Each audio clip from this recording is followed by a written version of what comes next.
नमस्कार मित्रांनो, कथेच्या पुढच्या भागाला सुरुवात करूयात. दादा, कॉंग्रॅच्युलेशन्स. प्रथमेशने आनंदाने पुढे हात कुणालला मिठी मारली. तसं कुणालने हसतच त्याच्या पाठीवर थोपटलं. इथे सर्व कसं आहे? कुणालने त्याला विचारलं. आवाजात गंभीरता आणि काळजी दोन्ही होत्या. ते दोघेही स्टडी रूममध्ये बोलत बसले होते. स्नेहादी खूप हट्ट करते. 7व्या महिन्यापासून घरी बसवून ठेवला आहे म्हणून, प्रथमेशने टेन्शनमध्ये सांगितलं. आता पियाला अडवलं तर ती सुद्धा चालू होईल. कुणालने नकारार्थी मान हलवली. काहीशा विचारात हरवला होता. यशवंतने काही सांगितलं. कुणालने भुवया उंचवत त्याला विचारलं. तसं प्रथमेशने मान नकारार्थी हलवली. एक काम कर, स्नेहाला बाहेर जायचं आहे ना? ठीक आहे, तिला जाऊ दे. यापुढे कोणालाही अडवायचं नाही, कुणालने सांगितलं. तसं प्रथमेशने कपाळावर आठ्या पाडतच कुणालकडे बघितलं. दादा, अजून एक, प्रथमेशने काळजीच्या स्वरात सांगितलं. तसं भुवया जुळूनच कुणाल प्रथमेशकडे बघू लागला. आता काय नवीन? त्याच्या नजरेत प्रश्न स्पष्टपणे दिसत होता. ते काया आणि सागर जिजू ते मेडिकल काम प्रथमेशने सर्व सविस्तर सांगितलं. तसं कुणालने नकारार्थी मान हलवत खाली बघितलं. एक दीर्घ श्वास घेत स्वतःला शांत केलं. ठीक आहे, जाऊ देत त्यांना सुद्धा, कुणालने सांगितलं. तसं प्रथमेशच्या कपाळावर आठ्या पडल्या होत्या. खूप वेळ कुणाल प्रथमेशला समजावत होता. जसजसा कुणाल बोलत होता तसतसा प्रथमेश रिलॅक्स होत होता. दादा, सर्व ऐकून झाल्यावर त्याच्या तोंडून फक्त इतकंच काय ते निघू शकलं होतं. मी तुला सर्व सांगतोय कारण पुढच्या वेळी तू सुद्धा सक्षम हवास. यावेळी काकांना तू सांगितलंस तसं काकांनी त्याची सिक्युरिटी लावली आहे. कुणालने आवाजात जरब ठेवत किंचित नाराजीने सांगितलं. तसं प्रथमेशने खाली मान घातली. पॉलिटिक्स त्याचं जाळं मोहिते कुटुंबाच्या संरक्षणासाठी वापरायचं नाही ते समजलं. राजकीय वलय ते आपण जगलो आहोत ते मला पुन्हा नको आहे. किंचित राग त्याच्या आवाजात होता. तसं प्रथमेशने फक्त होकारार्थी मानच हलवली. त्याची मान खाली झुकलेली होती. मी संध्याकाळी ऑफिसला येतो, तू हो पुढे, कुणाल सांगतच उठला. दादा, आजचा दिवस तू आराम कर, आजचा दिवस थांब वहिनीजवळ, प्रथमेश बोलला. तसं कुणाल एक भुवई उंचावतच त्याच्याकडे पुन्हा बघू लागला. मी काका होणार आहे, काळजी घ्यायला नको का? गालात हसू खेळवतच तो पुन्हा बोलला. तसं कुणालसुद्धा गालातच हसला. काकासाहेब, काकीला घरी आणायची तयारी करा, नाहीतर मावशी बनूनच राहील. मिश्किल हसत कुणाल पुन्हा बोलला. तसं प्रथमेशने गालात हसतच होकारार्थी मान हलवली. कुणाल तिकडूनच निघून गेला तर प्रथमेश तिकडेच बसून विचारात हरवला होता. थँक्स, तू लगेच सर्वच सॉल्व्ह केलंस. मला पूर्ण खात्री आहे तू जे बोलतोयस ते झालं ना तर आपण अगदी काहीच दिवसात तो जो कोणी आहे त्याला शोधून काढू. तुझ्या येण्याने किती ताकद मिळाली आहे ते मी शब्दात नाही सांगू शकत. डॅड इथे आहे तरीही तुझी कमी भासत होती.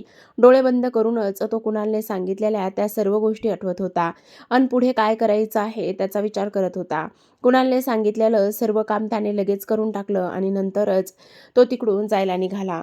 बॉस, कुणाल मोहिते आणि पिया मोहिते आले आहेत, एका माणसाने फोन लावून माहिती दिली. तसं समोरून हसण्याचा आवाज आला होता.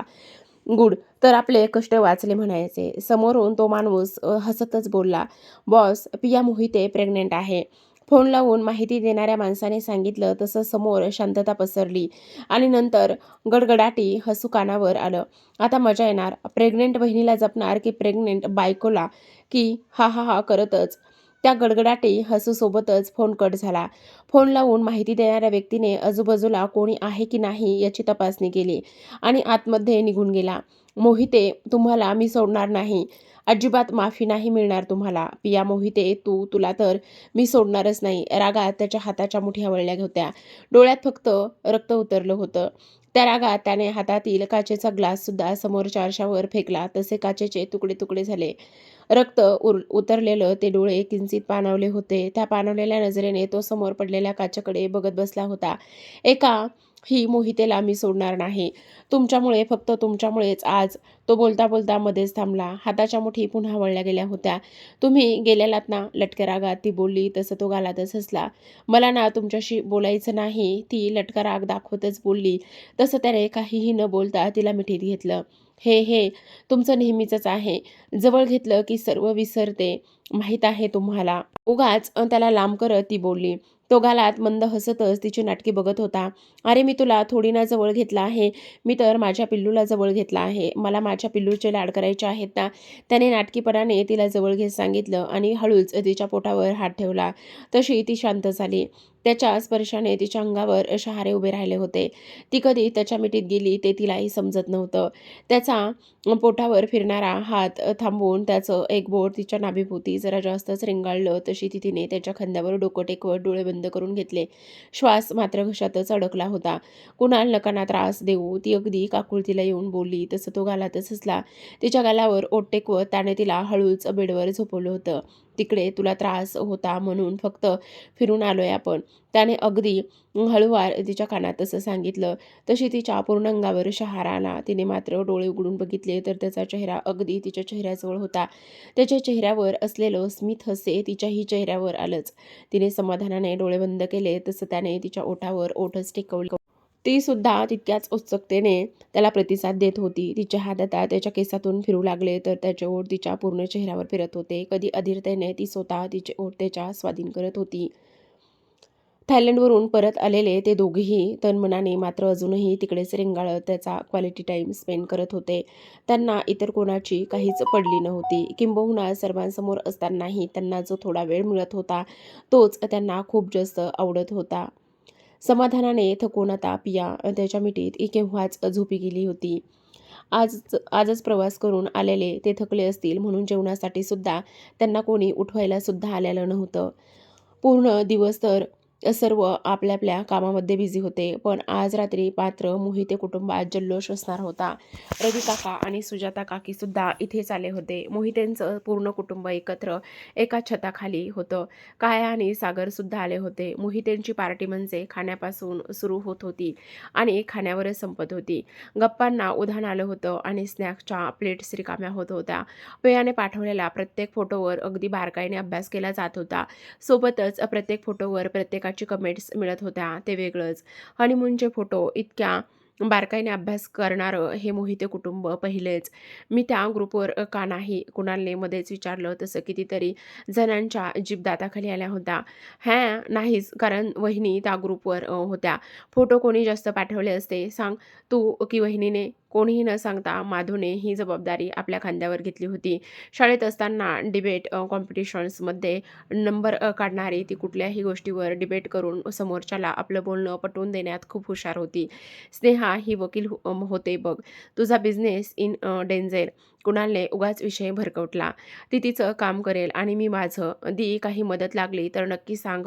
माधवने सुद्धा तितक्याच नाटकीपणाने सांगितलं. तसं स्नेहाचे डोळे मोठे झाले. बाकीचे मात्र सर्व गालातल्या गालातच हसू लागले होते. दादा तू तर एक सुद्धा फोटो नाही पाठवलास आणि वहिनीने सुद्धा तुमच्या दोघांचे फोटो नाही पाठवले. तिकडे आजूबाजूचे फक्त फोटो पाठवले आहेत. तोंड वाकडं करतच माधू बोलली. तशी पियाने गालात हसवून खाली बघितलं होतं. अचानक गेल्यामुळे तिची मात्र शॉपिंग काहीच झाली नव्हती. असंच हात हलवत ती गेली आणि थेट स्वतःला समुद्राच्या खाली बघितल्यावर तिला अजिबात विश्वास बसला नव्हता की ते दोघेच पाण्यात दिसत होते. किती नाही म्हणतलं तरी तिचा आनंद गगनात मावत नव्हता. इथे जीन्स टी शर्ट ती तिकडे गेली होती. ते तिच्यासाठी तिकडे त्याने सर्व प्रकारचे ड्रेस उपलब्ध सुद्धा करून ठेवलेले होते. कारण तो तिच्या प्रत्येक आवडीनिवडीची आणि त्या सगळ्या गोष्टीची खूपच छान पद्धतीने काळजी घेत होता आणि यावेळी सुद्धा तेच केलं होतं. पाठी येऊन उभा राहायला त्याला सुद्धा कळलं नव्हतं. त्याने हळूच तिच्या खांद्यावर हात ठेवला तसे घाबरूनच तिने वर पाहिलं. इतका वेळ ओंजळीत चेहरा लपून बसलेली ती त्याच्या अचानक मागे येऊन उभं राहिल्याने गोंधळली होती. तुम्ही झटका लागल्यासारखी ती उभी राहिली आणि स्वतःभोवतीच हात गुंडाळून तिने खाली मान घातली. त्याला तिचा असा उडालेला गोंधळ बघून हसायला येऊ लागलं होतं. पिया 3 वर्ष झालीत आपल्या लग्नाला. तो अगदी मिश्किल आवाजात बोलला तरी तिची मान मात्र खालीच होती. तू यात खूपच हॉट दिसतेस. त्या दिवशी लोणावळ्याला मी तुला हेच गिफ्ट केलं होतं. करायला पाहिजे होतं. थोडं पुढे होत तो तिच्या कानात बोलला तशी ती तिला पूर्ण शरीरात गुदगुल्या झाल्यासारख्या जाणवल्या. चेहऱ्यावर मात्र लाजेचं हसू पसरलेलं होतं.